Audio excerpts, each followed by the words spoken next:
நண்பர்கள் அனைவருக்கும் இனிய காலை வணக்கம்.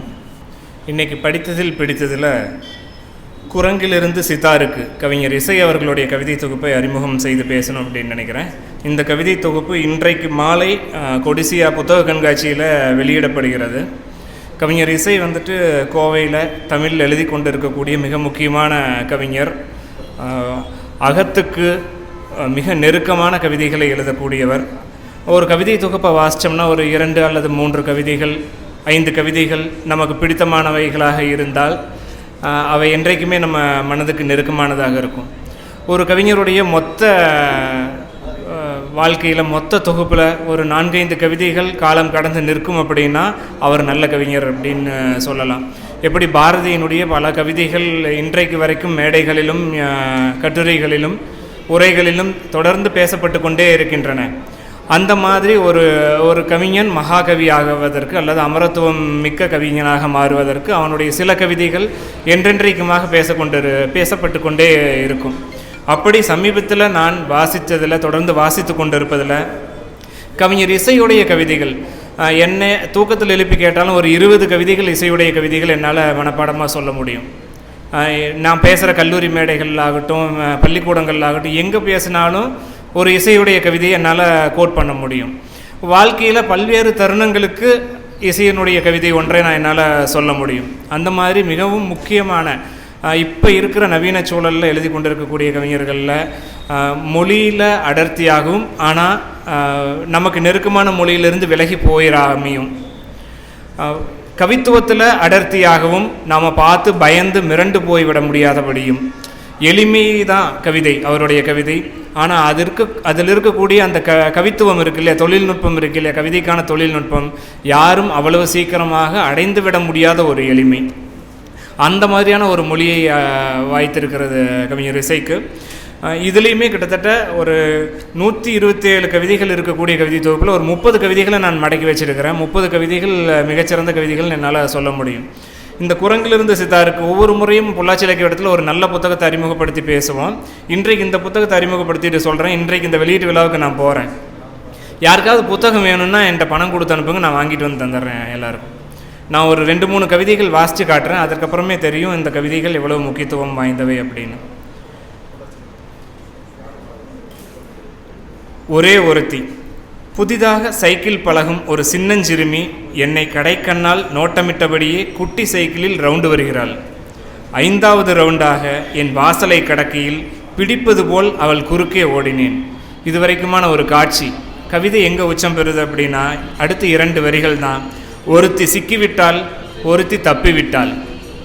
இந்த 2 வரிகளை நீங்கள் ஒரு மணி நேரமாவது யோசிக்கணும் வாசிச்சுட்டு. நான் இப்போ சொல்கிறதுல உங்களுக்கு அது கடத்த முடியுமான்னு தெரியல. ஒருத்தி சிக்கிவிட்டால், ஒருத்தி தப்பிவிட்டால் அப்படிங்கிறத நீங்கள் அந்த சம்பவம் நடக்கிற இடத்துல இருந்து நம்மளாக இருந்து யோசிக்கும்போது அது தர்ற அந்த மன எழுச்சி இருக்கு இல்லையா, மன மகிழ்ச்சி இருக்கு இல்லையா, அதுதான் இசையுடைய கவிதைகள் அப்படின்னு நான் நம்புகிறேன். மானிட்டர்னு ஒரு கவிதை. அவசரத்தில் இருக்கும் இளம்பெண் ஸ்கூட்டியை விட்டு இறங்காமலேயே மாகாளியம்மனின் வாசலில் காலூன்றி பிரார்த்தித்து கொண்டிருக்கிறாள். ஒரு அவசரமும் இன்றி ஆடி அசைந்து வெளிவரும் ஒரு மூதாட்டி தன் கைக்குழியை ஒற்றி எடுத்து பூசி விடுகிறாள் அவளுக்கு.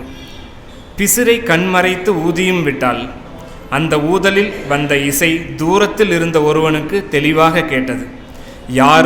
யாருக்கோ தீற்றிவிடும் திருநீரில் யாரோ ஒருவனின் ஏதோ ஒன்று குணமடைகிறது.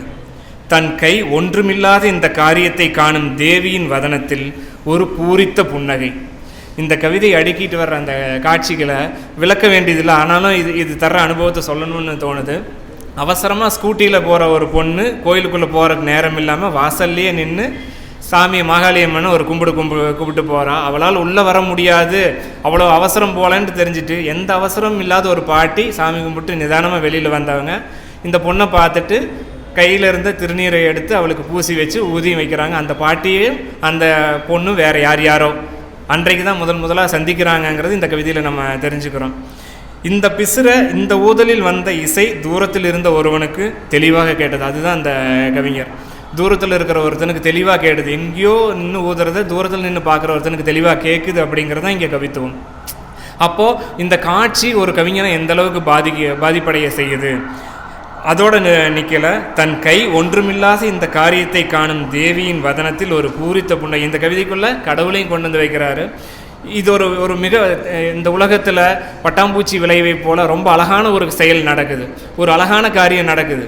இது நான் செய்யலை அப்படின்னு கடவுளே நினைக்கிறாங்க. என் கையே இல்லாமல் இப்படி ஒரு நல்லது நடக்குது அப்படின்னு கடவுளையும் புன்னகிக்கிறாங்க அப்படின்னு சொல்கிறாங்க. இதை நான் எக்ஸ்பிளைன் பண்ணதை விடவும் இந்த கவிதையை தனிமையில் படிக்கும்போது நம்ம மனசுக்குள்ளே ஒரு மகிழ்ச்சி உண்டாகுது இல்லையா, அதை தருவது தான் நல்ல கவிதையோடைய வேலை அப்படின்னு நினைக்கிறேன். இன்னும் ஒரு கவிதையை சொல்லி இந்த தொகுப்பை, அதே மாதிரியான ஒரு மன மகிழ்ச்சியை தரக்கூடிய ஒரு கவிதை. தேநீர் கடை சந்தனம். முதல் முறை பார்த்தபோது ஊரும் பேரும் விசாரித்தேன் என்பது தவிர உறவு ஏதும் இல்லை. இப்போது ஊர் மட்டும் நினைவிருக்கிறது. இடையில் சில மாதங்கள் காணாமல் போய்விட்ட அந்த வளர் இளம் சிறுவன் இன்று மீண்டும் தென்படுகிறான். கருத்த வதனத்தின் நெற்றி பொட்டில் சந்தனத்தின் பொன்னூஞ்சல் அன்று போலவே ஆடிக்கொண்டிருக்கிறது. என்னை தூரத்தில் கண்டதும் முகம் முழுக்க அரும்பி நெளிந்து குலைந்து நெருங்கி வந்து சாப்பிட்டீங்களாண்ணா என்றான். நேரம் அப்போது முற்பகல் 11:30. ஆகவே அது காலை உணவை குறிக்காது, மதிய உணவை குறிக்காது, உணவையே குறிக்காது. சாப்பிட்டீங்களான்னு ஒரு பையன் ஒருத்தரை பார்த்து கேட்குறது 11:30 மணிக்கு கேட்குறான். அது காலை உணவை குறிக்காது, மதிய உணவை குறிக்காது, உணவையே குறிக்காது. அப்படின்னா அது எதை குறிக்கிறது? அங்கே தோன்றி எழுகிற அன்பு இருக்கு இல்லையா? ஒரு மனிதனை சக மனிதனை பார்த்து நல்லா இருக்கீங்களான்னு கேட்குறதும் சாப்பிட்டீங்களான்னு கேட்குறதும் அந்த ரெண்டு சொல்லையும் வந்துட்டு ரொம்ப வினோதமான சொல்லாக பார்க்குற ஒரு தலைமுறையாக நம்ம மாறிட்டு வரோம். நல்லா இருக்கீங்களான்னு கேட்குறதோ சாப்பிட்டீங்களான்னு கேட்குறதோ வினோதமாயிருச்சு இப்போது. அப்போ நம்ம அன்பிலிருந்தும் வாழ்க்கையிலிருந்தும் எவ்வளோ தூரம் விலகி வந்துட்டுருக்கோம். அதை இப்படியான கவிதையும் இலக்கியம் தான் நமக்கு மீண்டும் மீண்டும் நினைவுபடுத்தும். இப்படி ஒரு 30 கவிதைகள் இப்போதைக்கு மடக்கி வச்சுருக்கேன். உங்களுக்கும் இந்த தொகுப்பு விருப்பம் இருக்குது அப்படின்னா வாங்கி வாசிங்க. உங்களுக்கு ஒரு நல்ல மனநிலையை இந்த கவிதை தொகுப்பு தரும். நன்றி.